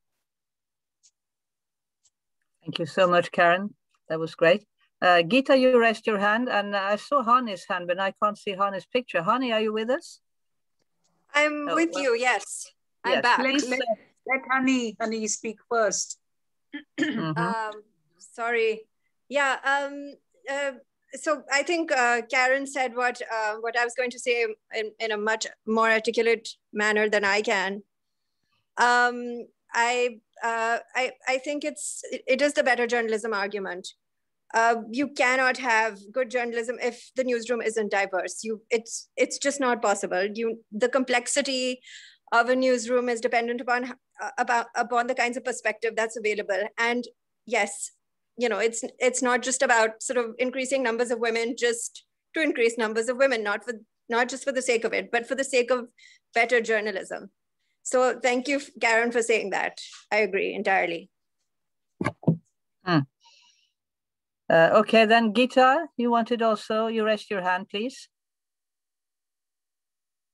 Geeta Bamazai, can you unmute yourself and show yourself and respond to the question? Yeah. So responding to the dilemma that you posed for us, that we all want to mainstream gender, both in practice and in the ways that we think how journalism should be practiced within the domain of academia. But I think questions are they pose a lot of challenges, and the answers are more complex because as we have also shown in our own introductory piece that we did for this journalism review, that at all fronts, something needs to be done. I think I'll speak more about what needs to be done, at least within the academia, which is, I think the kind of meanings that we attribute to journalism is that, which is very traditional concept of journalism, that we need to be objective, we need to actually measure everything in terms of certain facts. But as Walter Lippmann said, that there's nothing objective about journalism facts except the gold score. So we also bring, all the aspects of our own perceptions about how we look at certain issues. And I think women voices have been silent all through. Even when women are there, I think they're perforce, made to think like men. Because if you want to keep yourself recognize that you have a certain talent and skill, then you have to perform, which is your benchmark. So all of us actually emulate. And as we have also mentioned in this piece that we wrote, that, why women are not being talked about, not that there aren't many women. And as you have shown in Norway and also in India, I mean, we talk about English media, successful women journalists, but I think the most successful women journalists have been, from a very remote part of India, and which is Khabar Lahariya. It's actually an initiative of women from a very disadvantaged settings. So what I'm trying to emphasize is this, that how we do journalism actually gets translated to how do we train journalists. And there, I think we need to also do away with our prejudices and also our own stereotyping, how we visualize newsmaking, attributing meaning to the news. So I think critical thinking is very important. And critical thinking is something which is generally treated as, it's not what we can really do. It's more in terms of media studies, and it comes into the domain of once you go at a higher level.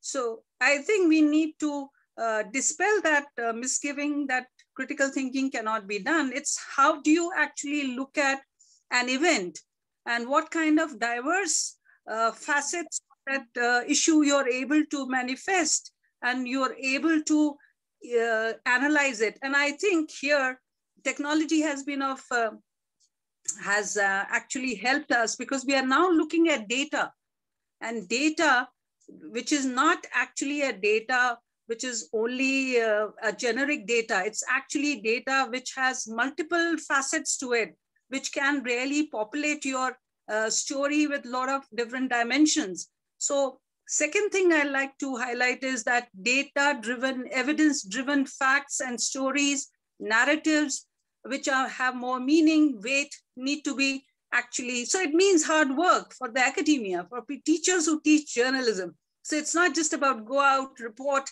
come back with certain facts, just put it together. So now you really have to do a very intense work, which requires all your antennas, being very full charged. And third, of course, is I think as women or as men, some switching of roles in terms of mind games that we play, thinking that There are many things that women can be interested in. They can't just be interested in, lifestyle, domestic spheres. We have seen that, you have shown it, that, you can do conflict reporting. In fact, you can really do it much better. And likewise, men can do many kinds of, stories which do not fall in the domain of traditional concept of what men are good at. So I think we need a more restructuring of academia, and not thinking that gender is only about talking about women. So let's put a paper, let's, bring in certain books. I don't think that's going to change much on the ground level. And we also have to be cognizant of the fact that there are social norms which are very, like in Pakistan and India, which actually pull back women and give them a thinking that journalism is more practiced by men, because it means going out, being little, trying out certain things which are unsafe. Security is an issue. It's a more time-taking job. So I think we need to dispel those issues because of the digital economy that we are into. It possibilities are more now than ever before. Thank you, Geeta. That actually speaks to one of the comments we had in the chat. This is Dr. Umar Chiad Ali, who says that the most important challenge facing women in our societies is the challenge of the social perception that restricts women and restricts their freedom in many aspects of life. And I guess that also counts for journalism. So if the following persons who want to speak could address also that. I mean, how do media in countries where these restrictions are even more felt than, for example, in Norway and the UK, or in Sweden for that matter, how can media play a role there? But also a comment to Geeta before I pass the word. I think one of the things that I've learned as a journalism educator for more than 30 years is that to teach the students to don't be shy to go out and meet ordinary grassroots people. And as it happens, 50% at the grassroots, at least in most countries, are women. So that will also in itself opt for a more gender representation. So that's just as a general experience that I have. But to this issue of the social perceptions that restrict women, I think they work in all our societies to a certain extent, but on different levels. Who wants to speak on that? Greta, you had raised your hand. Yeah, I had raised it before, but I can just maybe try to address this one on social perceptions. Because I'm taking a perspective of what happened to Poland now. And I want to add that, of course, building the relationships with journalists, and that is very important. But from what happened in Poland is journalists, they can be exchanged.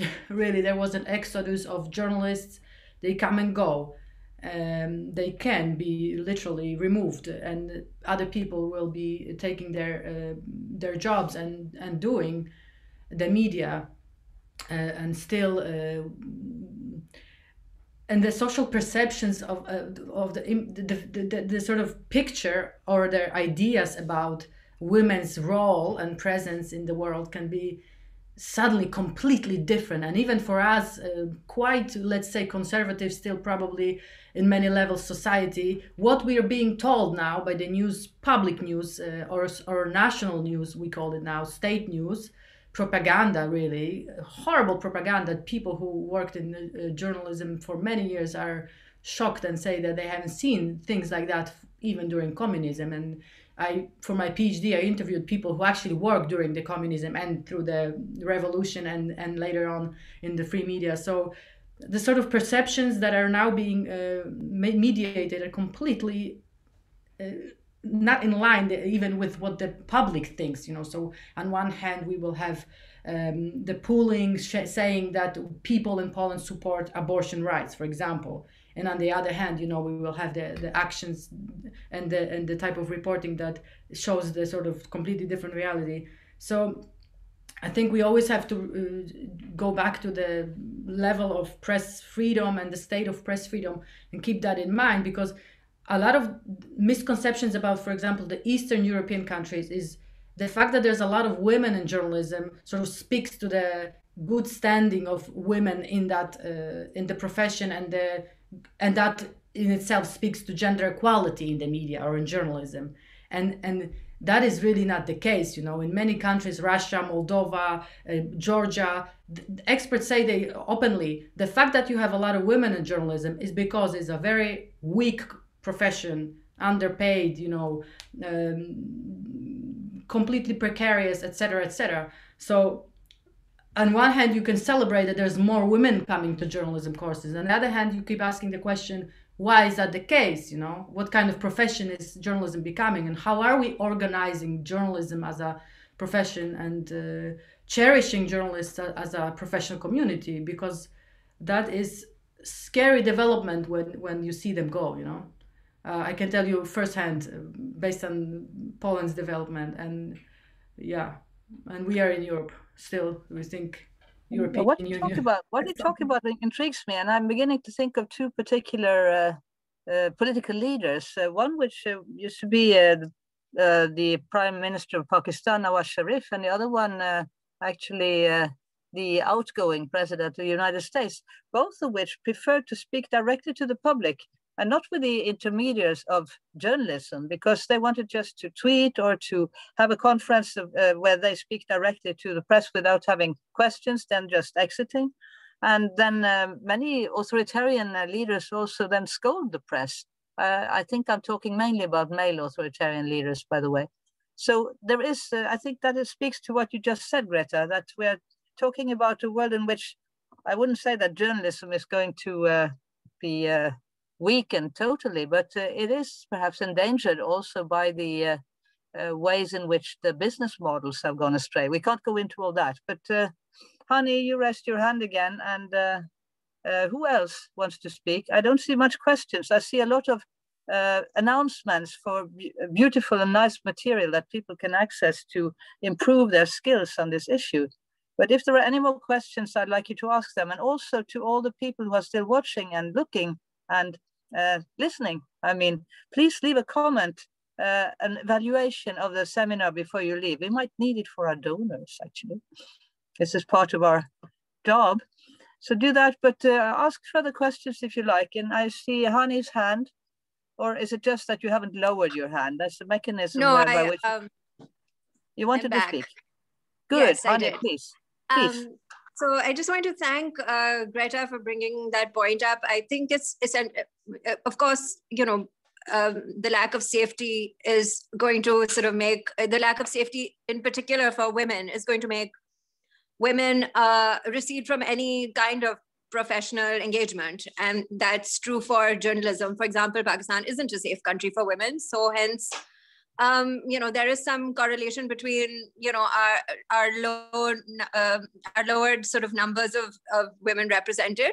However, having said that, as a woman, as a Pakistani woman who thought I could escape that and move to, the West, there was another kind of like layer of marginalization and stereotyping in that space, whereby I was expected to report on the burqa, for example. I've never worn one. Or I was expected to report on, a certain sort of, kind of act as an authentic voice.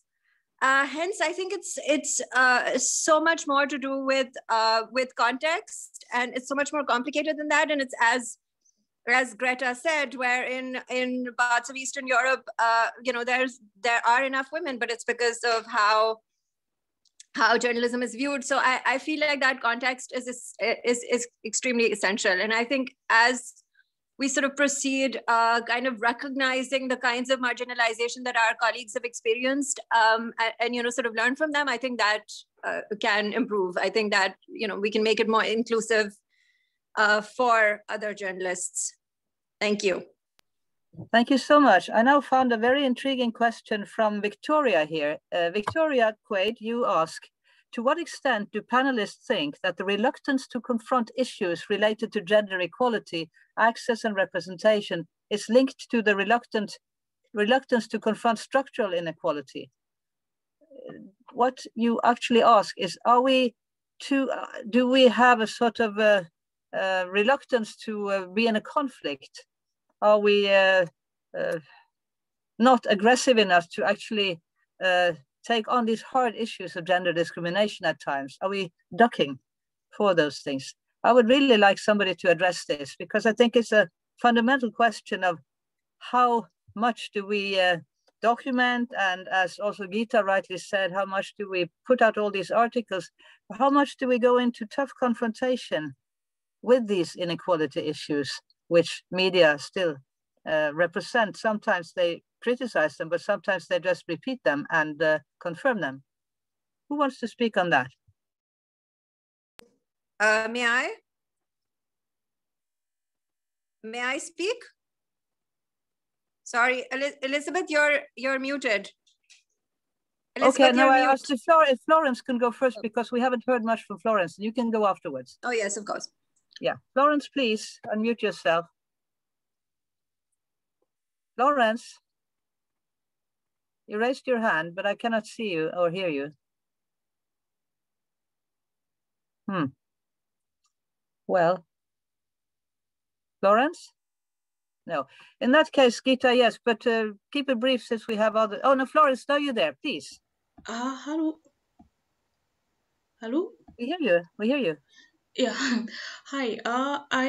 My submission to that question is I don't believe that confrontation would actually work in some societies with deep-rooted cultural and religious issues. Confrontation would force people, it would become a defensive kind of battle or war. So I believe that the approach of taking it from bottom up and up to the bottom in a subtle way, I don't believe that confrontation would help at all in getting issues related to gender across, because coming from where I come from Uganda, a society where men want to be treated as men. So you come up with a confrontational approach, you are bound to fail 100%. Yeah. Thank you. And then Gita, do you agree with Florence? Am I too aggressive in my confrontational, let's put it, confrontational recommendation? Okay. Yeah. Please. No, I believe in the middle path.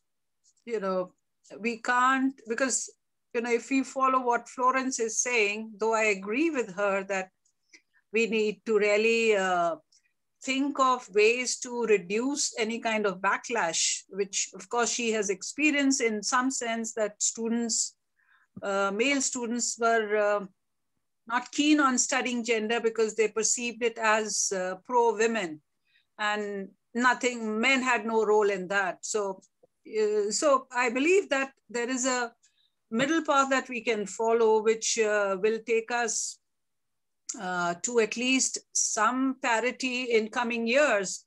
But the way we are going, I think it's more of subjugation. It's more like giving up. And even if we have made any advances, these are more in patches. They are not really giving us more consistent kind of results. And in fact, this is not going to take us, I'm not saying that it's only that women are going to really feel disheartened and not really feel that we have made any advances, but I think the society in general would actually benefit if more women voices, if not more women journalists, but more women voices or more gendered balanced approach in assessing issues which concern people. And that will start both within the newsroom, not necessarily only women can do it, men can do it better, or if they are gender sensitive, they understand what gender sensitivity means. It's not about being pro-women alone, it's being about understanding the complexity and doing things in a more comprehensive way. And the whole idea is that we need better journalism. Sorry, yeah, that's a very good punchline. Sorry to interrupt you, but I got the message here. We have 5 minutes left, and we had one very good question here at the end. Oh, I lost it now. Here it is. It's about social media, and it seems befitting to continue with social media or conclude with that. So social media is dominating the scene. Do you think that we should focus the curriculum at media schools on social media more than other traditional media? I can speak for myself here, because the last time I had the gender course at OsloMet, we actually, even in the name, we put social media up there and used curriculum and angles to the subject much within the recent research on social media. So my answer would be very shortly, yes. And if others in the panel want to address this question, which is the last one, you can do that, and also coming with a concluding remark, and you have 1 minute each. Who wants to go first? Okay, Samiksha, I just pick the ones who are there. Very shortly about social media and a concluding remark. You have 1 minute. Well, I completely agree with you when you say that, of course, now we have to include social media, because in journalism, we time and again talk about, okay, women don't have access, voiceless people are not getting the voice, but social media kind of at least give the platform for everybody. And also the fact that the harassment that happens in the social media is not properly addressed, or it is not even received as like, you know, okay, this is a discrimination, this shouldn't be happening. So if we sort of like train our students on the area of digital feminism and how can you actually use social media for gender equality, I think it's very beneficial. Thank you. That was exemplarily short. Greta, are you ready to give a short one also? Sorry. Yes, social media, of course, it's a critical part of our media. There are people, especially young people, who consume only social media, or they get all their news from social media. So what is on these platforms is obviously important. And let's see the development in terms of regulating these platforms, and how journalists are allowed, and media organizations, how they are allowed to be there or not. Australian case is quite important to observe. And the violence that is happening on these platforms is, of course, another very critical concern for journalists, and specifically for women journalists and journalists who are sort of easily or visually othered. And that's also something that is being looked at increasingly. So for sure, social media, yes. Thank you. Thank you so much. Then how would it be to have a short comment from Karen? Are you already including social media a lot in your work? Yes, in fact, we're just recruiting for a new digital journalism tutor. So we totally recognise that. But also, I think the key thing, one of the key things to say is to encourage students to actually see social media as a platform for political activism, not simply a platform to post up a beautiful breakfast or a walk in the park with their friends. But they can use the very medium which they're very familiar with, things like Instagram or Weibo, whatever it is they're using. They can make political commentary. It doesn't just have to be entertainment. So I think that's, and students are kind of getting that if they want to make a difference. Encouraging them to use the medium which they're very familiar with, I mean, is definitely a way forward. Thank you. Florence, do you want to say something more on this, particularly social media, including that? Yeah. Yes, very briefly, like Karen has said that almost everyone, the young people, the students we teach, they're all on social media. Yes, social media will pose quite a number of challenges, but how to get them? How can they? I think that it is very important for us to encourage the students to go beyond using social media just for entertainment, for meeting up with friends, because there is a lot that social media can be used for research, even for education purposes itself. So if you're going to promote gender education, gender training, we should get our students to actually employ these different social media platforms for gender activism, for spreading information about gender issues, and even teaching themselves more about issues to do with gender.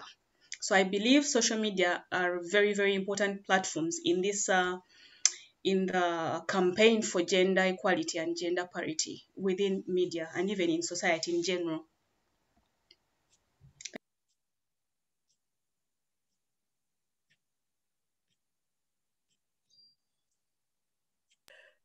Maria asked the question, why is the news media less gender equal than the real world?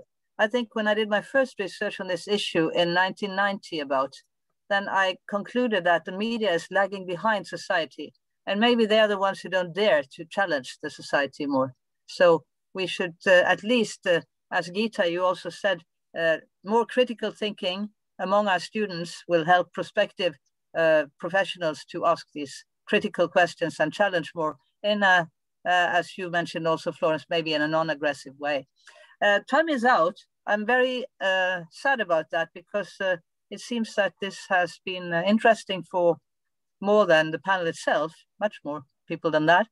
But those of you who are still left, the technical staff here has said that we are in for a photo opportunity. You should, yeah, how do we do that? Can you who run this technique explain to us? Because this is not my favorite sport, actually. I'm here with the telephone in one hand and with the chat in another with one eye, and then the rest. So how do we do this? The photo opportunity. Thank you very much, Elizabeth, for stimulating. Yeah, Violet, you want some famous last words, perhaps, as president? Yeah. This was a great informative event. Thank you very much to you as moderator and all the panelists, and also to our attendees and those who are watching on Facebook. We hope to continue with these joint events with the JMIC and IAWRT. So please stay tuned as we will be sharing more information about these events in the near future. And for now, I think our technical director, Jola, who's also done a great job, and the team behind the scenes, want to take a group video, a group picture. Jola, can you come online and tell us what you want us to do? I think the first thing is that everyone should turn on their videos, and then we will have Jola explain to us what needs to be done next. Yes, not only panelists, but also participants, right? Yes. Yeah, yeah. Yes, So yes, we yes. will put, yeah, we will put turn on your videos, people. Yeah, we will put all our audience in the panel. And then please open your video, and then we will take a photo. Gallery view then. Oh yeah, wow. They are coming out now, okay, fine. So please turn on your videos so we can see your beautiful faces. Nice. Jola, just tell us when you're taking.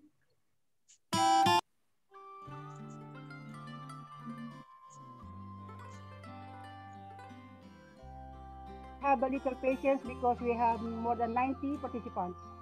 You'll have to take several screens then, perhaps. Or can you make us smaller? She'll take several screens. It's wonderful to see you now. I must say, this is really a great opportunity for me as well. I must say, fantastic. And I see familiar faces that I haven't seen in a long time, like Martha from Indonesia. Brilliant to see Sarah Macharia here, GMMP extraordinaire. Very good to see you, Sarah. Well, wonderful session. I enjoyed every bit of it. Brilliant, thank you. Thank you, Sarah. I had some trouble with my slides, but I think it is, yeah. I posted them in the chat. Elizabeth, I posted them in the chat. Oh, great, wonderful.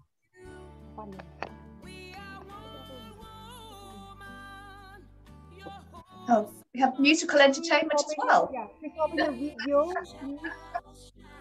There are still people who are not opening their video.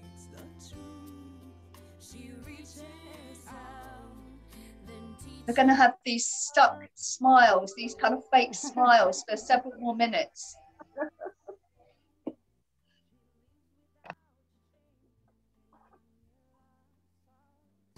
That's why it's good you keep cracking jokes, Karen, so we can laugh naturally.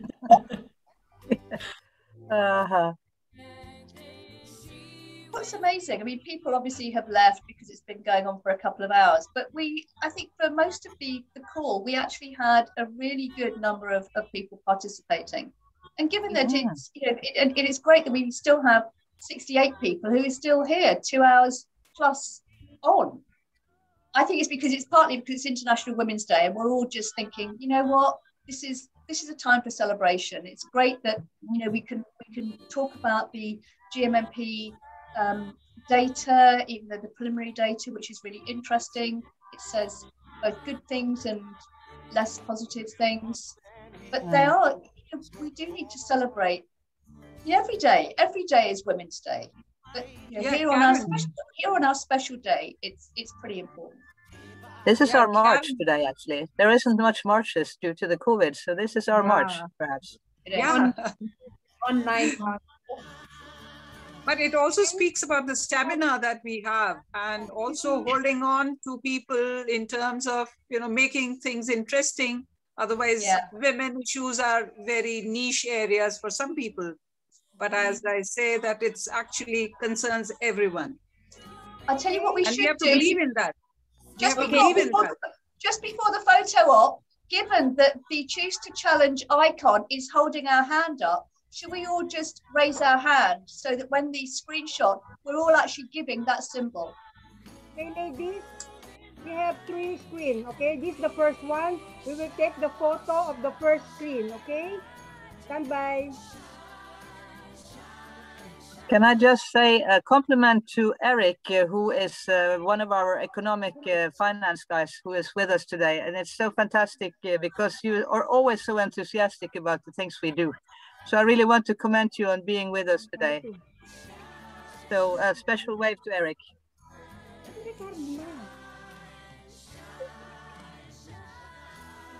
And also to Chris Frost, the editor of the Journalism Education, for making us go through this whole journey and bringing us together. And then absolutely. Is Chris actually on the call? Okay, no, he couldn't. No, Chris was busy. He couldn't. Can we hold on a bit, because Jola needs to take these pictures. We can talk just now. Can she just finish taking the pictures? It's like Buddha, the hand of Buddha, raised in benediction, Okay, ladies, let's have again another one for the first screen. This is the first screen, okay? Yeah. Smile.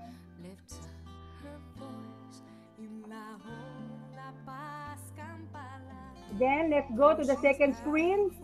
Sonia and the team, okay?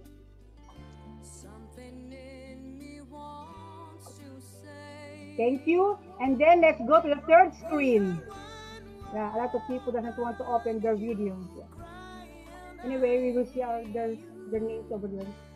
Okay, ladies, that's all for the night. Thank you. Thank you all. Okay.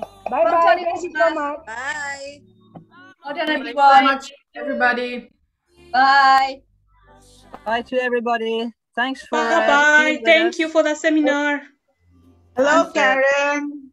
Bye. Let's stay in touch when we can, and we can receive emails, and we can receive through IAWRT or through JMIC. Yeah. Peace. Bye.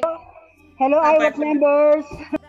Linda. Enjoy your day. Hello, Violet. Hello, Greta. Hi. Hi, everyone. Hi, everyone. Lovely to see you. Happy International Women's Day to all. Happy day. Happy Women's Month. Hello, Elizabeth. Women's Day to all. Happy Women's Day to all. Happy Women's Day to everyone. I should say good night. Have a nice sleep to the people in the Philippines. I think it's past 11 over there. So. Yeah, it's 11 in the evening here. Sleepy and hungry. Hello, Elizabeth. Yeah. Hello.